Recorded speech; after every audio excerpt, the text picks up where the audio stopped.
Cyberpunk Phantom Liberty is coming out in a few days' time, and people seem to be pretty excited for it.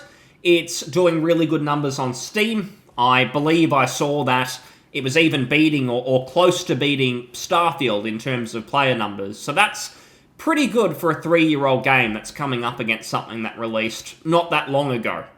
The reviews for Phantom Liberty are quite good as well. It's getting 8s, it's getting 9s. And I really don't think the reviewers would make the exact same mistake again, where they hyped it up last time.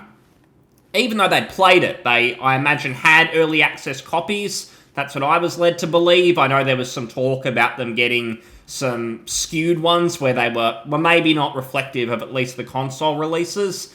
But they hyped it up at release and then fell flat on their face. People turned against the reviewers, not just the mainstream ones, but even YouTubers were hyping it up when it came out. So the point is that I don't think that the reviewers would do that again. I think it's going to be a pretty good title. Is it going to be what Cyberpunk was promised to be at launch, that everyone expected? I don't think it's going to be anything more than what the base game has. It's going to be more of the same. I'm sure there's going to be a decent story. There's going to be good quests. It might expand the world a little bit, but again, 2.0 seems to be that real revamp. If you jump into it now, you sort of get what you can expect from the expansion, which is a more polished experience, but more of the same. I do want to come back to the release, because it's a pretty important moment for CD Projekt Red as a whole. They were the darling of the industry only a few years ago. Witcher 3 came out, word of mouth sort of spread around, and over time, people saw them as perhaps the best developer going round in that period, so the late 2010s. But then Cyberpunk came out, the word of mouth completely went the other way, everyone was shitting on them, no one wanted a bar of them, they couldn't be trusted, they were no better than EA, Activision, they released Cyberpunk, it was a scam, and now it's really From Software and Larian that are the new developers to really get behind. That's sort of how the narrative felt, that's sort of where things went back then, back in 2020 when Cyberpunk came out. So it's a big moment for this team, this developer, because it's really the first genuine product they're releasing that can actually see them go upward trajectory-wise in terms of reputation. This is sort of it. So they've got to stick the landing here. It's really got to be decent for them to get back on track. I want to come back to the release of Cyberpunk, because it was a very interesting moment. If you look at some older videos on this channel, this was back in sort of 2019, early 2020, I did think that there was overhype for the game. I don't think I'm a genius for thinking that. I think people have been overhyping games for a long time and still continue to do so. But I thought the talk that it was going to be this absolutely incredible life simulator, it was going to be way better than Witcher 3, it was going to be like an RPG, GTA, pretty much every good game combined, that seemed to be ridiculous. Because at the end of the day, CD Projekt Red had released Witcher 1, pretty decent RPG. I played it years ago. Not bad, but certainly not a mainstream game that sort of everyone could enjoy. More for us, sort of RPG, I suppose, enjoyers. Then you had Witcher 2, good game. I suppose a little bit more action-focused than the first one, but enjoyable experience. And then Witcher 3, which is where it took off. It was a big open-world experience. It had a lot of content. It did things better than most games at the time, which were open-world, Ubisoft, copy-and-paste kind of games that people were getting sick of. So Witcher 3, with its great story, did well. But Witcher 3 had a lot of flaws. The gameplay itself was pretty repetitive. The quests, while there were some interesting decisions, some interesting story, what you did during those quests in terms of playing as Geralt weren't necessarily that great. It was sort of following a sense, following a path or something, some line. It was running around, question marks on the map. The combat, it was alright, but it was nothing sort of exceptional. People were more into Dark Souls and things at the time, which were doing combat better. So I do think Witcher 3 was a little bit overhyped, which is why I found it strange that Cyberpunk was being seen as going to revolutionise the whole industry. Witcher 3 had its strengths.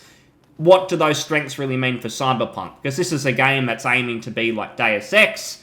It's going to have gunplay, which they weren't really too experienced yet. I mean, bows and arrows, probably not the same as having a whole suite of guns that you've got to make interesting, customization. I mean, Geralt, he was just an existing character. You didn't sort of create him. There were some skills and things. It's been a while since I've played it. I know you could do a little bit of customization here and there, but nothing like what they promised with Cyberpunk, where you're creating a character. It's going to have its own background, its own sort of unique origin story, I guess you could say. All of these things that they were brand new to, because this developer's just not really that experienced. When Cyberpunk came out, there was an interesting couple of groups, I guess you could split the reactions into. There was the group of people who followed CD Projekt Red's marketing.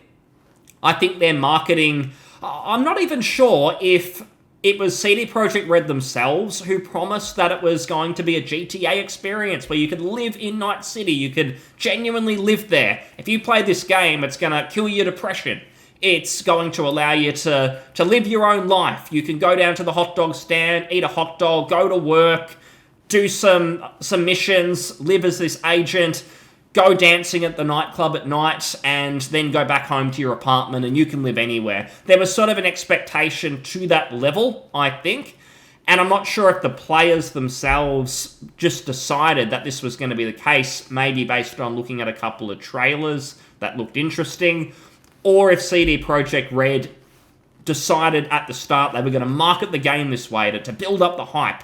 It was one or the other, but what can't be disputed is that CD Projekt Red went with that. Whether they started it or followed the players, they absolutely enabled it.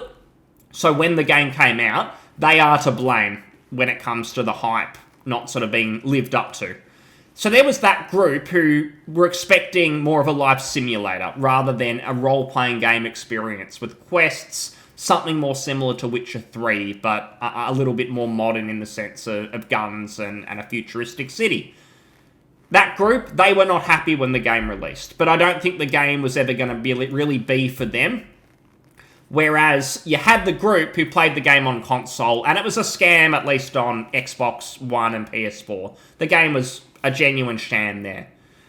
I don't know about sort of PS5, Xbox Series. I played it on PC, and it was pretty good on PC when it came out. I played it at launch, had a good experience, haven't touched it for sort of 2.5 years, so I'm revisiting it now for the first time, and apparently there's been some improvements. But at launch on PC, it was alright. It's what I expected, which was just a Witcher 3 in a modern setting. You do quests, you do the story, not sort of much else. I think at launch it delivered on that respect, but with Phantom Liberty, it's probably going to be more of the same. It's going to be more of the quests. It's not going to revolutionize the industry or anything like that. I think that's okay. I'm looking for good single-player role-playing games. I don't need some all-in-one simulator. I just want something that does its genre well. Is that going to translate to sort of more mainstream success? A CD Projekt Red going to look towards a Cyberpunk 2 and expand beyond what they're doing now? I don't think they really need to do that necessarily. If we look at something like Baldur's Gate 3, that did have that mainstream success, which has been very interesting. And one of the reasons I think it was kind of odd to me, because early access has been there for such a long time. People talk about Act 1 in Baldur's Gate 3 perhaps being one of the best gaming acts, sort of periods of gameplay that we've ever had, but it's been there for a while. I played it on early access at launch. It was really good, but it's interesting that people are only discovering that now. It's an RPG, it never promised to be a life simulator, but people have still sort of jumped into that and have really enjoyed it. I think more so because of all of the different zany choices that you can look up on the internet. I think people have really jumped into it, and that hype is a really big thing. Cyberpunk, the hype, people want to be involved in that, and they'll follow it no matter what direction it goes in. People don't really care. If it's really positive like Baldur's Gate 3, they will follow that hype and love the game, praise the game, tell everyone, tell their families, tell their work colleagues who don't want to hear about it, but they'll tell them anyway.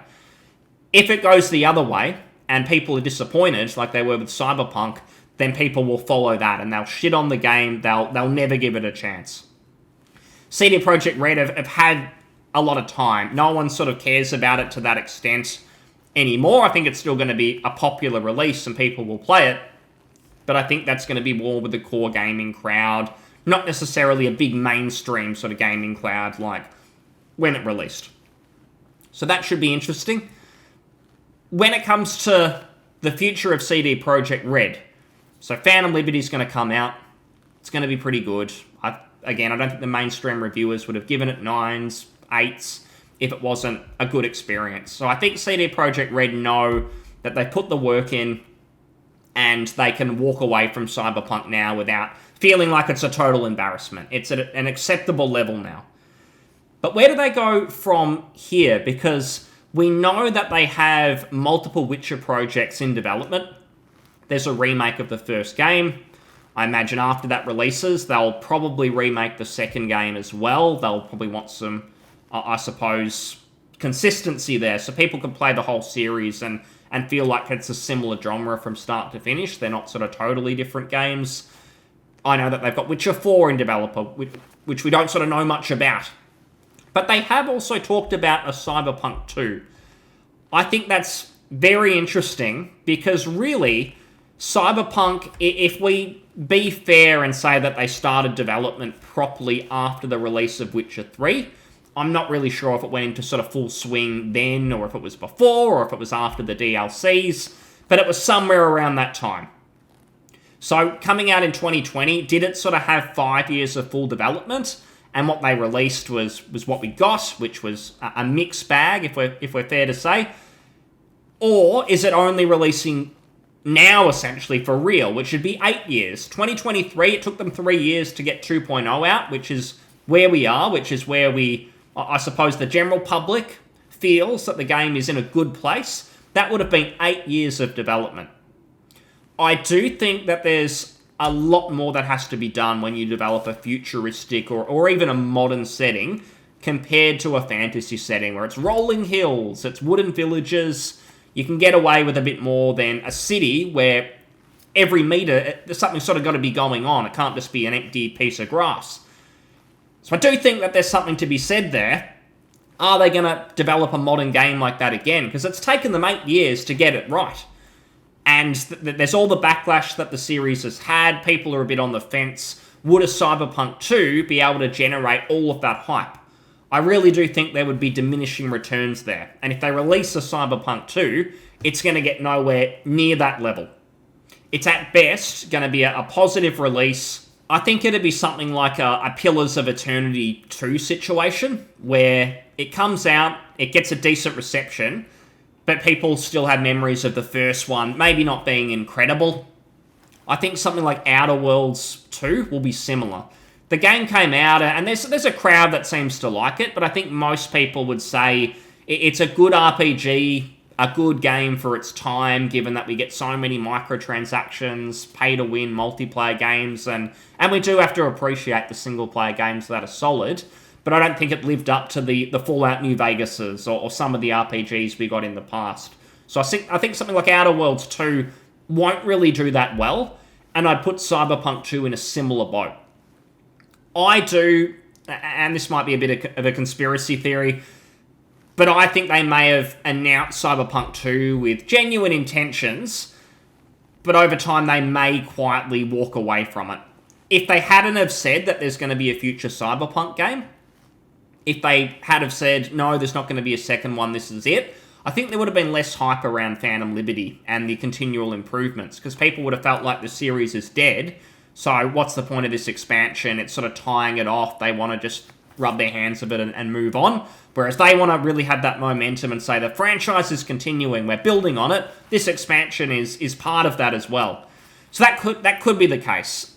Maybe it releases. Maybe it's really good and they move to a new engine. I think they had their own engine and they're moving to Unreal. Perhaps that opens up a lot of doors. But I don't necessarily think there will be a Cyberpunk 2, because what is it going to take 8 years to come out? Or are they going to reuse Night City and maybe the second one's a bit of a more of the same affair? I don't really know. Again, the change of engines, that could totally change things. The Witcher games, It's a tricky situation for them because they peaked at the end of the franchise that they were developing. So Geralt, beloved character Geralt, I don't know, it's been so long since I played, I don't even know how to say his name. But it's been a situation where they walked away from that character. The franchise was essentially done, and then all of a sudden it blew up. They became this big company, and what do? They probably felt that they couldn't really walk away from The Witcher. It's what they've known for. And with Cyberpunk not doing well, they don't really have a massive backup. I know it was commercially successful, but reputation-wise, you know what I mean. I think Witcher 4 is going to have to do a lot more than Witcher 3, because people hyped up Cyberpunk, expected CD Projekt Red to deliver God's gift of gaming, and it didn't happen. So if Witcher 4 is just another Witcher 3, people are going to be a bit disappointed. It's going to be like a Starfield situation, where people still had in their mind that Bethesda were this influential developer. They did Skyrim. It was the most incredible thing people were saying 10 years ago. And then Starfield essentially was Fallout 4 Skyrim with guns that had all the same problems, I guess. It was a little bit rough around the edges, and people weren't having it. Bethesda would argue that the procedurally generated planets make up for that. They're so innovative. But no one really cares, because you're going into a cave where you find nothing. You essentially know when you land on a planet, anything that you find, because it's been randomly generated, it automatically means that it can't be good. You're not going to find anything good. It's all random. Whereas if you do the main quest or you do something handcrafted, there is at least a chance that the developers have put something specific there as a reward that's great, or the quest itself is great, the reward is in the content. Not the case when it has been procedurally generated. So Witcher 4, I think it's going to have to be that Elden Ring. It's going to have to be that Baldur's Gate 3, where it really sets a standard if CD Projekt Red are going to really remain on the map as a developer that people look to, like they look at Larian these days, like they look at From Software, indie developers that are up and coming. They've got to do that, or they're going to be has-beens, essentially.